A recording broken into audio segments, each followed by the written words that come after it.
que você está cansado de ver por aqui? A imprensa dizendo que eu ataco a imprensa todo dia. Vamos supor que você vai trabalhar e passa num local, né? E todo dia você é assaltado aqui mesmo. O que tu faz? Você pega outro caminho, não é isso? Com certeza. Você não vai ficar sendo assaltado, né? Apanhando no mesmo lugar. Se a imprensa diz que eu ofendo todo dia, o que eles estão fazendo todo dia ali? A relação entre Jair Bolsonaro e a imprensa nunca correu dentro de uma normalidade. Ofensas, piadas de mau gosto e desprezo pelo trabalho dos repórteres têm feito parte dessa interação. Até stand-up de humorista já virou expediente da manifestação de desprezo pela atividade jornalística. Apesar da rejeição declarada a boa parte dos grandes veículos, o presidente gosta de aparecer e de falar. Seu palco preferido é a portaria do Palácio do Alvorada, nas idas e vindas para os compromissos oficiais. Além dos jornalistas, aquele espaço no caminho para a residência de Bolsonaro abriga uma claque fervorosa de apoiadores.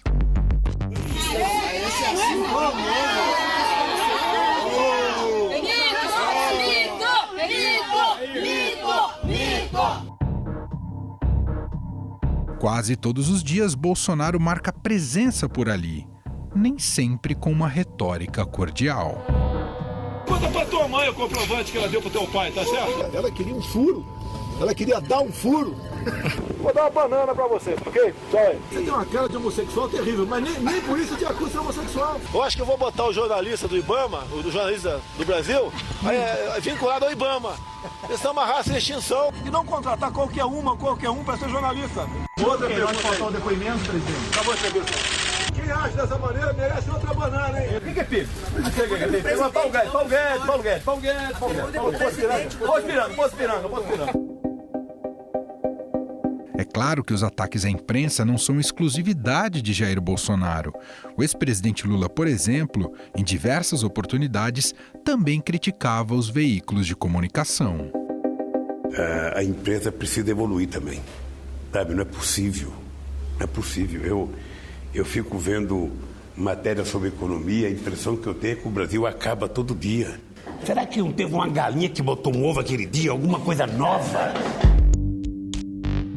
Mas o embate proporcionado pelo presidente e os jornalistas na saída do Alvorada é algo que só foi visto de maneira tão efusiva na ditadura militar. No dia 17 de dezembro de 1983, o general Newton Cruz se aborreceu com uma observação de Honório Dantas, da Rádio Planalto.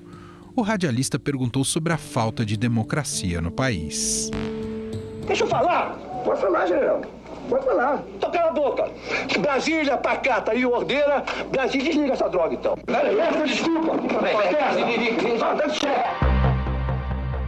Ainda que o clima não seja dos melhores, estar na porta do Alvorada é essencial para colher depoimentos, impressões e declarações do presidente sobre o andamento do país.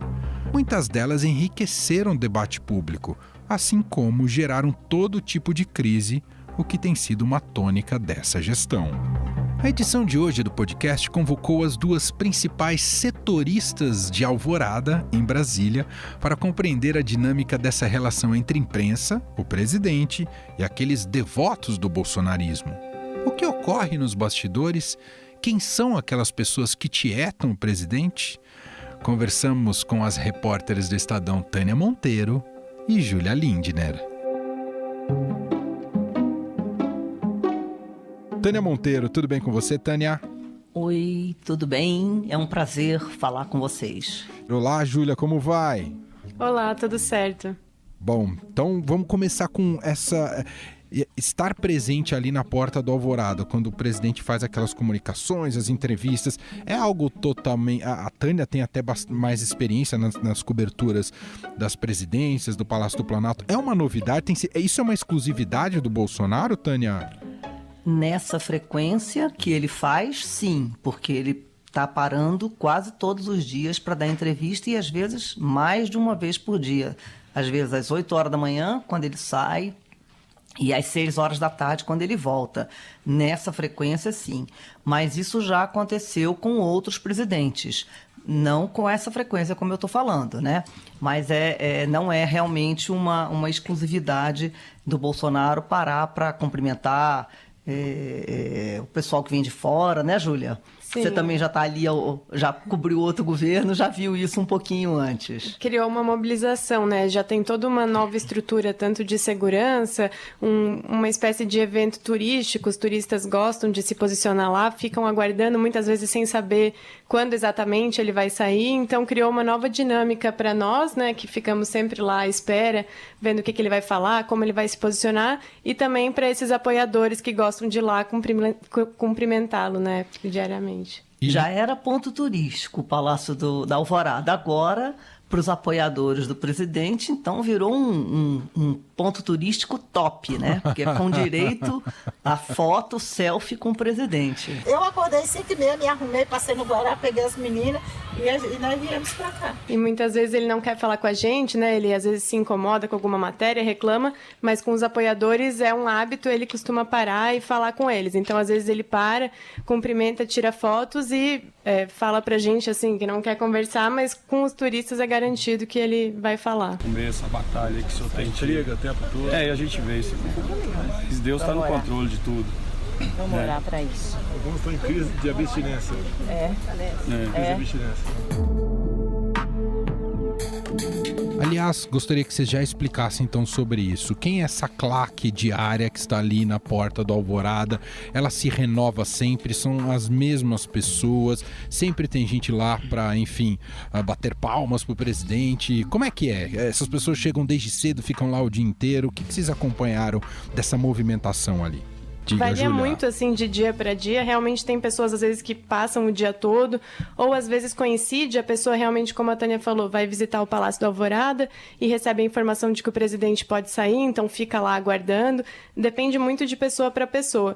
Mas o mais curioso também é que, normalmente, eles acabam interagindo também nas entrevistas do presidente para a imprensa. Então, às vezes eles se envolvem, o próprio presidente às vezes pede para eles fazerem silêncio, porque eles também se empolgam ali, ofendem a imprensa ou enaltecem o presidente, então tem uma interação muito forte, aplausos, acaba tendo uma dinâmica muito presente, né, entre os jornalistas e os apoiadores do presidente.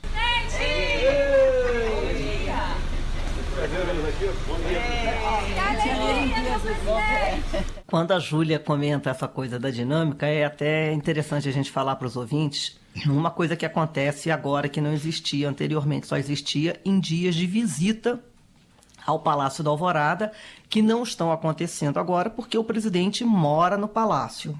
Uhum. Então, essas visitas que ocorriam às quartas-feiras não estão acontecendo mais.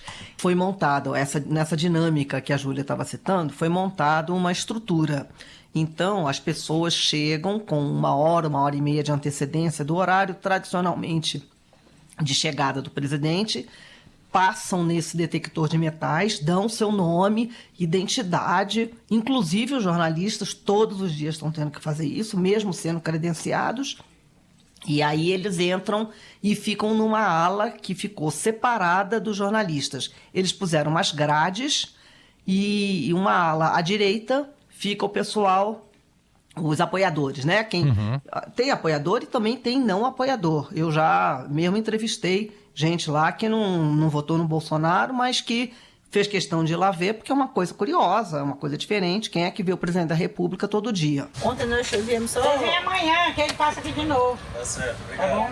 Eu também venho. Nós vem. Então é uma coisa, você vir a Brasília e ver o presidente da República, qualquer um vai contar isso como um feito, não é isso? É curioso que às vezes até o motorista de aplicativo, quando a gente vai até lá, o Palácio da Alvorada, quando sabe qual é o destino, eles acabam interrompendo ali a atividade para assaltar e poder ficar também aguardando o presidente, mas nessa outra ala que a Tânia comentou. Então é muito curioso, desperta realmente muito interesse. E o planejamento de vocês em relação a essa cobertura da porta do Alvorada? Vocês precisam literalmente ficar de plantão? Praticamente. De manhã e no final do dia, né? Nosso horário gira em torno do presidente. Normalmente as pessoas tentam saber como a gente se planeja, mas a gente também não sabe exatamente que horas ele vai sair, então nosso planejamento é em torno da agenda do presidente, que a gente fica sabendo no final da noite anterior. Então, por exemplo, se ele tem um compromisso às 9 da manhã, no mínimo 8 da manhã a gente tem que estar lá, né, posicionados para aguardá-lo. Na mesma forma à tarde, né? A última agenda, vamos dizer assim, começa às 17, começa às 16, termina às 17. Às 16 mesmo, na hora que ele vai entrar para essa última agenda, já tem que correr lá para a porta do Alvorada. Exato, e nem sempre dá certo também. Às vezes a gente toma lá um chá de cadeira, fica algumas horas, porque realmente não tem como saber exatamente quando ele vai sair. Às vezes ele muda os planos ou chega depois, então a gente realmente passa muito tempo lá na portaria, né, que a gente chama esse exercício de aguardar a autoridade. Essa questão da barriga, da divisão da grade, eu não sei se é mais recentemente, mas eu vi alguns vídeos, os jornalistas ficam um pouquinho mais distantes da figura do presidente, não é isso? Exatamente. Isso revela muita coisa, não revela? E a gente também, assim, a ordem, como a gente tem que gravar o que o presidente fala, e como a Tânia falou, né, próximo a ele também ficam posicionados os microfones, a ordem é que a gente só pode colocar o gravador ali minutos antes de ele chegar. Depois a gente não pode mais nem se aproximar, nem para ajustar nada, nem para pegar o celular, nada disso. A gente tem que realmente ficar mais distante do que os próprios apoiadores. Mas tem uma coisa curiosa nisso aí, que foi até uma matéria que a gente fez nessa época que eu fiquei dando plantão e conversando com todos os turistas lá no final do ano passado, que são os tais dos youtubers, né, Júlia? A gente descobriu 2 militares, um deles da ativa, o outro da reserva, que tem um canal que eles colocam ao vivo todos os dias o presidente nessa saída da manhã. Normalmente à tarde não, normalmente eles só estão lá de manhã. Tive várias audiências com o presidente no Palácio Planalto, mas aqui foi um momento descontraído, um momento informal. E aí, com isso, a gente conseguia, como eles estão transmitindo ao vivo, então muitas vezes a gente consegue ouvir o que ele está falando por conta disso. Eles ficam na área dos apoiadores, né? Então exato, eles não ficam misturados com a imprensa. Consegue. Exato, então eles ouvem e até perguntam coisas. E é curioso também porque muita gente agora questiona a necessidade da imprensa ir lá diariamente e me fez pensar muito como isso tudo começou, né? E a verdade é que o presidente manteve esse hábito de falar lá, inclusive para esses youtubers, para os apoiadores que acabam gravando também muitas vezes no celular, coisas muito relevantes e que influenciavam muito, né, as decisões do país e tudo. Então, realmente, para a imprensa, virou inevitável acompanhar, porque, de qualquer forma, ele criou essa forma de comunicação, né, com ou sem a imprensa estar lá. Agora, a gente tem acompanhado, e vocês sabem disso melhor e estão sentindo na pele melhor do que a gente que está aqui em São Paulo, de que o tratamento dado da imprensa, digamos que não é dos mais corteses, né? Não é tão educado assim. O próprio presidente muitas vezes se excede, etc e tal. Rapaz, pergunta pra tua mãe o comprovante que ela deu pro teu pai, tá certo? Como é que é o clima ali pra vocês nessa porta do Alvorada? Além do próprio comportamento do presidente, esses apoiadores também ofendem os jornalistas? Como é que vocês se sentem ali? Sim, como eu falei, é um clima bastante tenso, principalmente por isso, assim, claro que varia muito das pessoas que estão lá, dependendo do dia, mas tem pessoas que já chegam lá gritando, proferindo ofensas, às vezes gravando os jornalistas, já tem um clima mais hostil e, às vezes, dependendo do que o presidente fala no dia, e ele tem o hábito de criticar muito a imprensa, reclamar, às vezes ele leva até o jornal do dia, faz alguma reclamação, isso acirra ainda mais os ânimos. Acaba estimulando, né, Júlia? As pessoas que estão ali a fazerem, a xingarem ou a falarem coisas para a imprensa, né? O próprio presidente já falou algumas coisas, já chamou um colega de homossexual terrível, já mandou outra colega calar a boca. A gente tem um histórico de coisas que já aconteceram na Alvorada, que já deixa esse ambiente realmente mais hostil, e tem também essas pessoas que estão lá e, às vezes, justamente quando o presidente vai embora, elas ficam mais confortáveis para partir para ataques, e a nossa saída acaba sendo junto, né? Todo mundo sai ao mesmo tempo, então, muitas vezes tem esses ataques que a gente tenta lidar da melhor forma possível. Mas eu queria só fazer uma observação, aproveitar esse episódio para comentar que essa animosidade entre apoiador e jornalista não é uma coisa nova.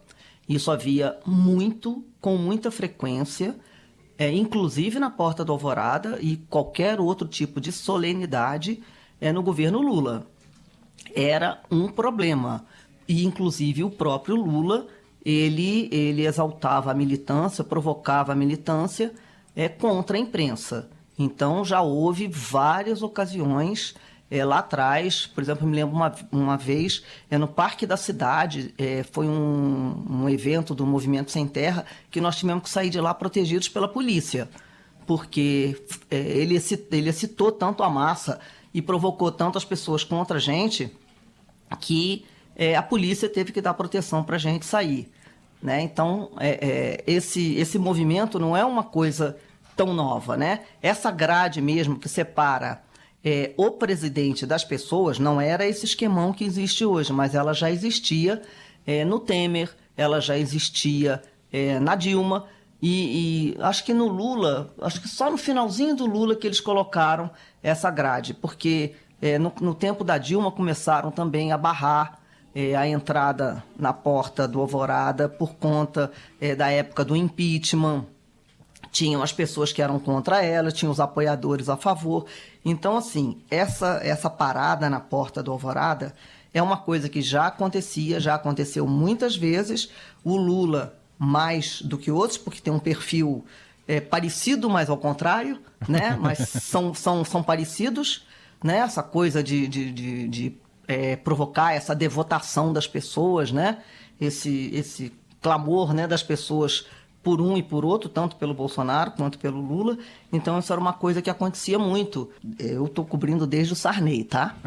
Mas, assim, o Itamar era quem tinha o melhor relacionamento com a imprensa. Era quem mais tinha cuidado com a gente, né? Ele, assim, por exemplo, quando a gente ia fazer cobertura de ficar até de madrugada na porta de algum lugar, ele mandava pão de queijo para a imprensa, umas coisas meio Itamar. Pois é, mas o Collor também era uma loucura, gente, porque era lá na Dinda, lá longe, porque a casa da Dinda, o Collor não morava no Palácio do Alvorada, né? Ao contrário do Bolsonaro e de outros. E aí a gente tinha que ir de carro para lá, às vezes ele saía de carro, a gente tinha que correr atrás dele com o carro do jornal, era uma, sei lá, uma corrida no meio da rua, uma coisa meio maluca. A gente tem falado bastante sobre esses bastidores da cobertura ali da Portaria do Alvorada e como isso tem se tornado cada vez mais imprevisível e muitas vezes um clima um tanto hostil para os jornalistas. E isso ficou ainda mais evidente na semana passada, naquele episódio que o presidente levou, e usando a estrutura do governo, né, levou um humorista carioca para fazer ali seu stand-up perante não só essa claque, mas também aos jornalistas. Como é que vocês acompanharam esse episódio propriamente dito? Não, a gente fica lá na entrada da Alvorada e normalmente a gente aguarda o comboio do presidente, né, que são alguns carros oficiais, saírem de dentro da residência. Então, parecia um dia comum, né? Saíram alguns carros e dentro deles o que parecia ser o presidente, na verdade era o humorista, o carioca, que tinha acabado de fazer uma entrevista com o presidente e saiu fazendo ali essa brincadeira, tanto com os apoiadores e depois para os jornalistas. Ele tentou distribuir bananas, insistiu diversas vezes para que nós fizéssemos perguntas para ele como se ele fosse o presidente, mas todos ficaram em silêncio, ninguém respondeu. Paulo Guedes.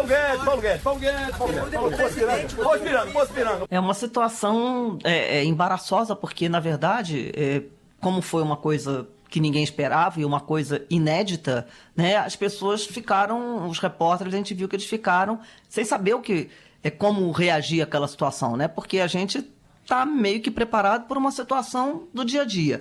Quando acontece uma coisa fora do script, a gente também é surpreendido, né? E foi uma surpresa para todo mundo a forma como aquela dinâmica aconteceu. E na verdade o que foi mais surpreendente é que o humorista, né, ele saiu de um carro oficial apoiado pelo secretário especial de comunicação, o Fábio Weingarten, e depois o próprio presidente, né, quis participar desse ato e chamou o carioca para ficar junto, próximo a ele, junto aos microfones, respondendo por ele as perguntas da imprensa. E aí realmente foi um desafio encontrar um balanço, porque tudo que era perguntado, inclusive uma pergunta muito séria do dia, que era o resultado do PIB de 2019, acabava sendo respondido pelo humorista. entrevista. No final das contas, quando a gente percebeu que realmente não teria uma resposta séria do presidente, a gente acabou abandonando a entrevista.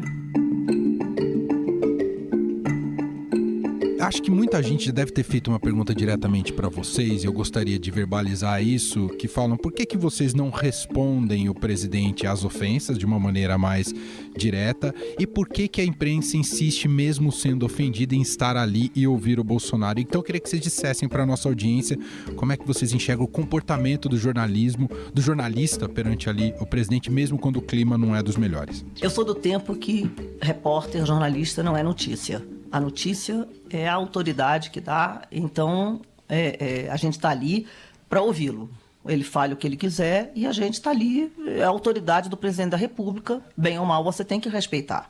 Então eu aprendi assim e é assim que eu faço. A Júlia é bem mais nova do que eu, ela pode dar um outro teor para essa história, mas eu acho que não é o papel do jornalista estar ali, fazer a cobertura, ver o que está acontecendo, reportar o que está vendo. Não é para dar opinião, nem outra coisa. É reportar. E acho que o mais importante, muitas vezes as pessoas não veem, mas a gente contrapõe com informações. Por exemplo, se o presidente faz alguma informação que não é verdadeira, nós rebatemos com os fatos. Nós falamos para ele, não, presidente, mas não é bem assim. Uma vez até foi curioso, porque ele estava reclamando de uma notícia sobre uma manifestação de governadores contra o governo dele, e aí ele falou que a carta tinha sido inventada. E nós falamos, não, presidente, existe a carta, foi assim, foi assado.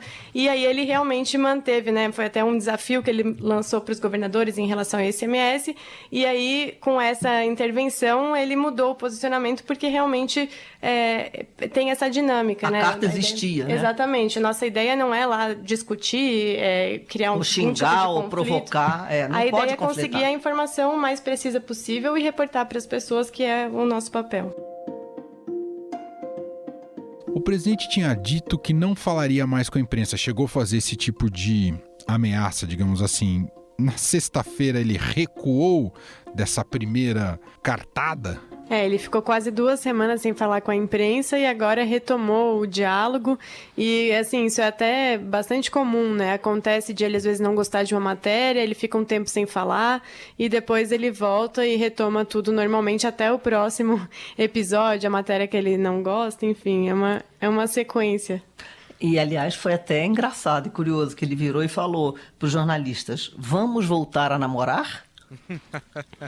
Ou seja, né, querendo fazer as pazes ali, tentando amenizar esse clima. Eu acho que a preocupação com isso também tem a ver com a economia, porque isso está refletindo na economia, né? Então, a situação por si só já é complicada por conta desse coronavírus que está afetando não só o Brasil como o mundo, né? E aí eu acho que o governo caiu em si e está tentando encontrar uma maneira de amenizar ali as coisas para tentar dar a volta por cima. E ele também, nesse confronto direto com a imprensa todo dia, também não está fazendo bem para o governo, né? Então, acho que passa um pouco por aí. E acho que o mais curioso desse caso, né, em relação ao que aconteceu na semana passada, do Carioca, é que os jornais conseguiram deixar claro qual foi a pergunta que o presidente não respondeu, que era justamente uma questão econômica. Então, ficou mais claro o que acontece quando o presidente ataca a imprensa, deixa de falar, qual é a resposta, né, que ficou faltando. Então, acho que nesse episódio ficou mais claro para todo mundo, ele teve uma reação muito negativa, porque ele realmente não levou a sério uma questão muito importante, isso foi evidenciado com esse episódio. Gente, essas são as nossas guerreiras do jornalismo, Júlia Lindner e Tânia Monteiro. Ficam sempre ali na portaria do Alvorada, gentilmente contando um pouco pra gente os bastidores dessa sempre desafiadora cobertura. Obrigado, viu, meninas? Obrigada a vocês. Obrigada.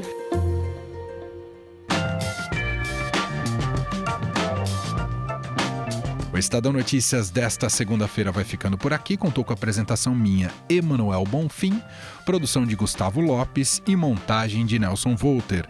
O diretor de jornalismo do Grupo Estado é João Fábio Caminoto. Mande seu comentário e sugestão para o e-mail podcast@estadão.com. Um abraço para você e até mais. Estadão Notícias.